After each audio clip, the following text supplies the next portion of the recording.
Hello, everyone. Welcome back to my channel. Today, I'll be reviewing one of the most inspiring business books I have read, Making It Big by Femi Otedola. I know some of you have read this book, and most people are yet to read it, but I've seen a lot of review about it online, and I haven't had time to talk about my own review. But right now, I think I have absorbed enough to talk about this right now. So let's get started. So, this book is more than a story, and it's more than a story about wealth and success. It is a practical lesson on hard work, resilience, risk taking, leadership, integrity, and the importance of learning from failures. Whether you're an entrepreneur or employee, or either even if you're a student or someone striving hard for success in life, this book contains valuable lessons that can help you shape your mindset and future endeavors. So briefly, let me talk about the owner of this book. It's an inbuilt entrepreneur. Femi Otedola is one of the most successful African businessmen. He built business in various sectors, especially in energy and finance. And he has become one of the most recognized entrepreneurs in the whole of Africa, not Nigeria on its own. So, what makes this book special to me is that he doesn't only talk about his success, he openly shares his struggle and mistakes, setback, and the lesson he learned throughout his journey when it comes to business activities. So, I'll be sharing the key lessons I learned from this book. The first one is success starts with vision.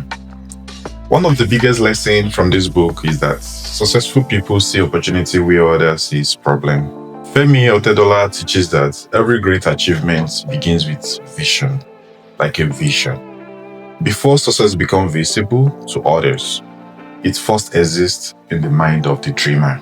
So for instance, there was a time in his life, in early age of his life, as a student, he realized he could not continue with his education anymore. He approached his parents and let them know, oh, I'm not able to handle this anymore. And he dropped out of school from high school. So he finished high school and decided not to pursue his education career anymore because he knows what he needed to scale through in life and the kind of endurable he would channel his energy into. So which makes sense. And to be very honest, he challenged me so much in his book because how can you wake up one morning and tell your parents you're no longer interested in education?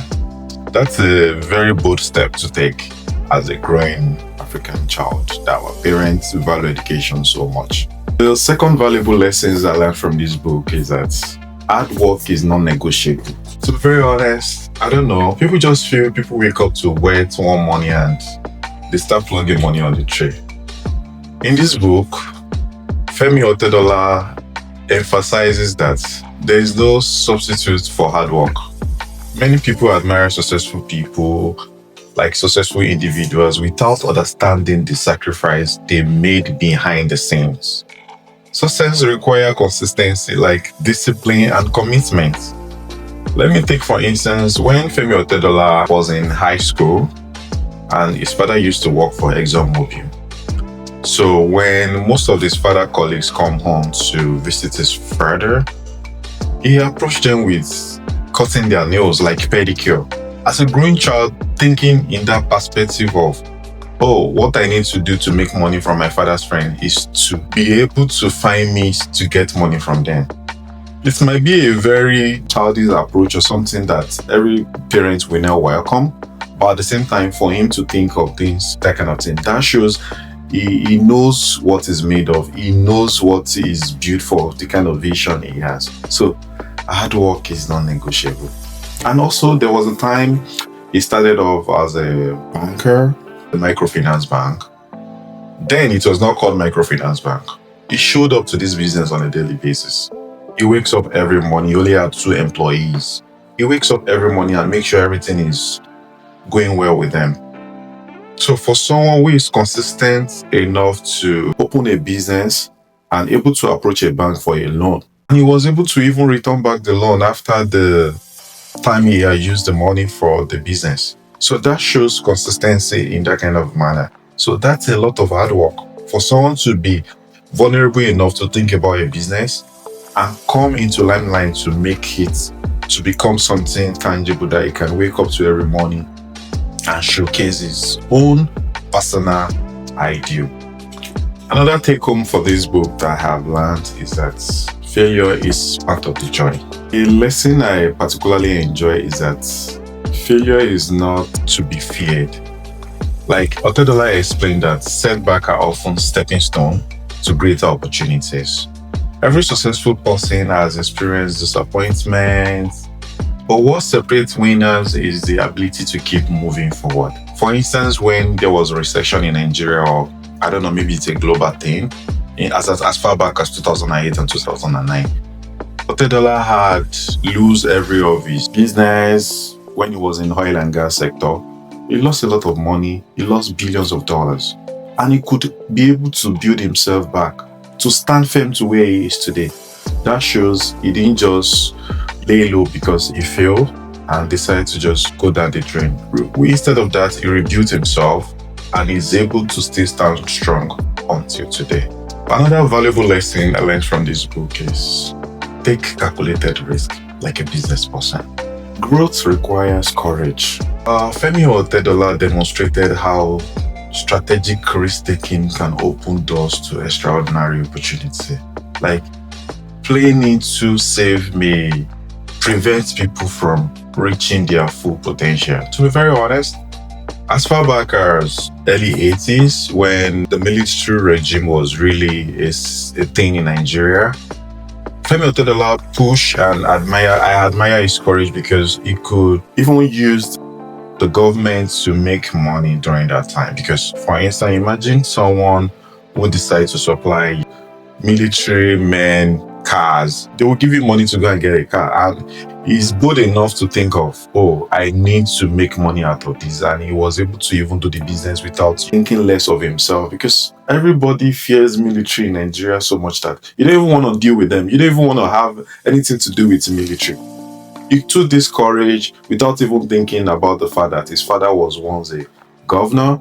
He took this step and decided to flaunt into creating opportunity where others sees problem. So, which makes a very viable sense. And I believe in this kind of orientation, one needs to be able to re-strategize and take calculated risk, because if it's not really well calculated, you won't be able to stand well to do business with the military and be able to succeed through that. Because nobody, if he has done something wrong from then, would have had a lot of backlash story till now, like, oh, he was arrested. No any form of arrest, no any form of anything. So that means he took calculated risk and do the business wisely. Another important lesson I have said in this book is relationship matters.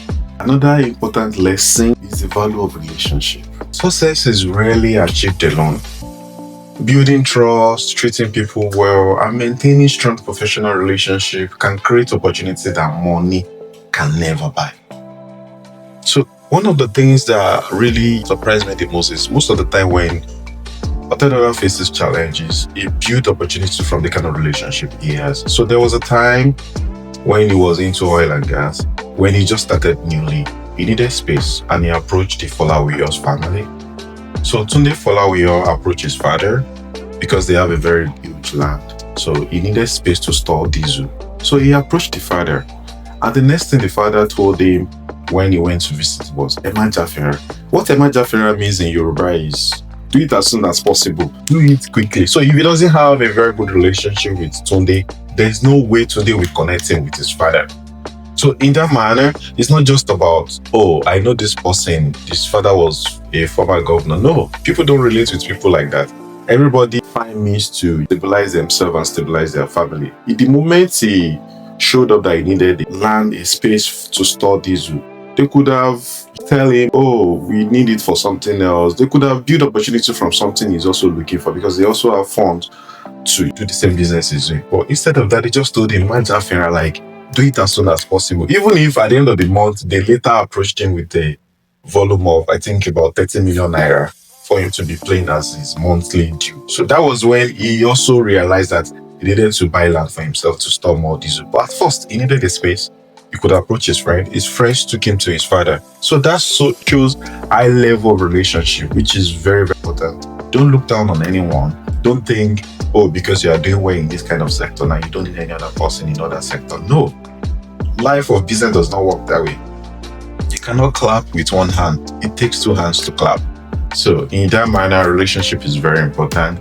And everybody who is into business, don't take your colleagues, your co-worker, your staffs, your friends, don't take them for granted, because you might need them one day. So the last but not the least lesson I learned from this book is character is more valuable than words. The book repeatedly shows that reputation and integrity are priceless, because money can come and go, but character determines how people remember you and whether opportunity continues to come your way or not. So that is that. Most aspect of the things I like most about this book is its honesty. He was so sincere throughout this book. Many successful people only tell story about their victory, but Femi Otedola share both triumph and challenges. So this book is easy to read, like practical, no strong English words that you cannot easily compare, that you need dictionaries to just find meanings for them. No, he used very well detailed explanation to explain his life journey and his real life experience. So it feels like receiving personal advice from someone who has already traveled the paths many people aspire to walk through. So my biggest takeaway from this book is that success that you don't really want to talk about always is something you can learn from. It's about vision, discipline, mistake, challenges that arise when you're handling business. And this book reminded me that every successful person started somewhere, and consistent effort over the time can produce extraordinary results. So in my conclusion, overall, I highly recommend Making It Big by Femi Otedola. And I will rate this book 9 out of 10 because it offers practical wisdom, inspiring stories, and valuable life lessons that can benefit anyone seeking personal growth or business success. So if you have read this book, let me know your thoughts in the comment section. And if you haven't read this book yet, I encourage you to pick a copy or borrow from a friend. He's one of the most successful entrepreneurs in Africa, and I highly recommend you taking a lifelong lesson from this book. So thank you for watching. My name is remains Toye's Vibe, and I'll see you in my next video.